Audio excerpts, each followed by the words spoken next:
नांदेडच्या डॉक्टर लेन भागातील state bank of इंडियाच्या शाखेतून कॅश इन्चार्ज आणि सर्व्हिस मॅनेजरने ग्राहकांचे 80 तोळे तारण सोने लंपास केलेला आहे।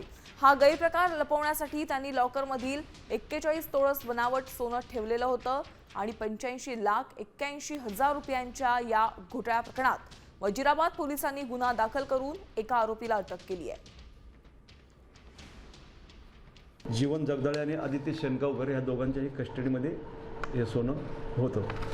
त्यांच्या माध्यमातून हा अपहार झालेला आहे आणि त्या प्रकरणी बँकेचे मॅनेजर शाखा व्यवस्थापक राजीव कदम यांनी दिलेल्या तक्रारीवरून वजीराबाद पोलीस स्टेशनमध्ये गुन्हा रजिस्टर क्रमांक 253/2026 कलम 316(5) आणि 318(4) भारतीय न्याय संहितेप्रमाणे गुन्हा दाखल आहे आणि गुन्ह्याचा तपास चालू आहे। त्यापैकी एक आरोपी अटक करण्यात आला आहे।